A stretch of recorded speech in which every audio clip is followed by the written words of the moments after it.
এখন তার হাজার হাজার বেরোচ্ছে আপনার অপকর্ম, লুটের ইতিহাস। আগে ঠিকই বলেছেন বন্ধু ভাই, প্রথম পদত্যাগটা আপনার করা উচিত। একটা দুটো নয়, এরকম অসংখ্য ঘটনা। চতুর্দিকে তাকিয়ে দেখবেন তাদের দুর্নীতি ছাড়া কিছু নেই। শুধু ঢাকাতে না, আপনারা যারা মফস্বল শহরে বাস করেন জানি না, অনেকে খবর রাখেন, সব জায়গায় একই অবস্থা। তাদের তথাকথিত গ্রামে ইলেকশনে নির্বাচিত, মধ্যরাতে নির্বাচিত সব তথাকথিত এমপি টেপি যা আছে, এরা আগন্ঠনি টাকার ভারে মারা পড়ার অবস্থা। এরা সব বিদেশে বাড়ি করে। এক ভূমি প্রতিমন্ত্রী যে ছিল আগে, তারই নাকি আপনার 365 বাড়ি লন্ডন। সেখানে কি করবেন আপনারা? এই জন্যই বলতে বক্তব্য পারবো না।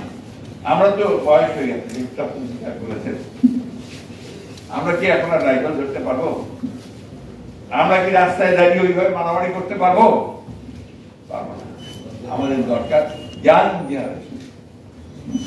এই যখন আমরা যুদ্ধে ছিলাম, আমরা সবাই তরুণ ছিলাম, সবাই তরুণ ছিলাম, যুবক ছিলাম, মাথার মধ্যে কিচ্ছু ছিল না যে দেশ স্বাধীন করতে হবে। অনলি গোল, যে কি হবে না হবে সমস্ত দল মত নির্বিশেষে এক হয়ে গিয়েছিল। আজকে কিন্তু সেই সময় এসে গেছে, তখন দেশ স্বাধীনতার জন্য আমরা লড়াই করেছিলাম, আর দেশ রক্ষা করার জন্য বাঁচাতে হবে সেই লড়াই এখন। আর এই লড়াইয়ে যদি আমরা পরাজিত হই, আমরা নিশ্চিন্ত হয়ে যাব। একটা কথা আমি বন্ধুকে বলছিলাম, আপনাদের সাথে বলেছেন যে রাজনীতি একটা বিজ্ঞান। বিষয়টার নাম হচ্ছে পলিটিক্যাল সায়েন্স, রাষ্ট্রবিজ্ঞান। এই রাষ্ট্রবিজ্ঞানের সবগুলো কাজ আমাদেরকে করতে হবে বিজ্ঞান সম্মত। এই বিজ্ঞান সম্মত ভাবেই আজকে আমাদেরকে এগিয়ে যেতে হবে। এরা পচে গেছে, দুর্গন্ধযুক্ত হয়ে গেছে, একেবারে দুর্গন্ধযুক্ত। যতই মুখে কথা বলুক, যাই কথা বলুক, আসলে তো এদের কোনো অস্তিত্ব নাই। তার প্রমাণ এক এক করে হচ্ছে আজকে সব জায়গায়। আমি একটি গল্প বলি মাঝে মাঝে, হালকা গল্প। হচ্ছে যে আপনার যে এক লোক জীবন যুদ্ধে পরাজিত, সে আপনার আত্মহত্যা করে বলে সিদ্ধান্ত নিয়ে নদীর পাড়ে, উঁচু নদীর পাড়ে গেছে, ওখান থেকে ঝাঁপ দিয়ে খরস্রোতা নদীর শেষ মারা যাবে। ডিসাইড করতে আত্মহত্যা করে। ছেলে বউ সবাই তো বিরক্ত, সে কিছু করতে পারে না, আয় করতে পারে না, রোজগার করতে পারে না, খাওয়াতে পারে না। লাভ দিতে যাবে, ওই সময় আজরাইল থেকে টেনে দেবে পিছনে, করার কারণে কি করো তুমি? আমি তো মরতে চাই, আত্মহত্যা করতে চাই, কারণ আমি তো ব্যর্থ হয়ে গেছি। লাভ নাই তো, মরে গিয়ে মরতে পারবা না। তুমি মরবা, পানি খাবা, ঝাঁপ দিবা, পানি খাবা, তুমি মরবা না, কারণ তোমার সময় এখনো হয় নাই। আল্লাহ তোমার সেই টাইম এখন দেখে নাই। আমি তো বেঁচে কি করবো? আবার ফিরে গেলে আমাকে বাড়ি থেকে আবার সেই পরিবারের স্ত্রী পুত্র সন্তানদের বঞ্চনা সহ্য করতে হবে। তো তুমি এক কাজ করো, আমি তোমাকে বুদ্ধি দিই, ফিরে গিয়ে ডাক্তার অমুক দাম একটা লাগাই দাও, যেটা তুমি তোমার জানা।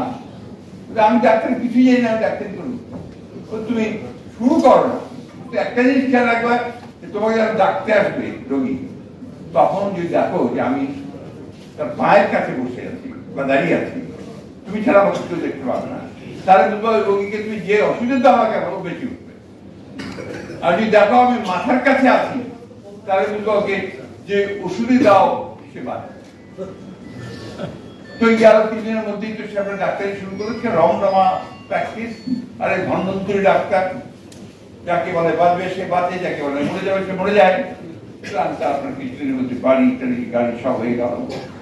4-5 বছর পরে যখন আপনার এই বাসায় প্র্যাকটিস সেই বাসায় ফিরে এসছে, আপনার বিছানাতে আপনার খুব আরাম করে শুয়েছে, মাছের মুড়ো গন্ধ দিয়ে ভাত টাত খেয়ে পানকি শুয়ে শুয়েছে।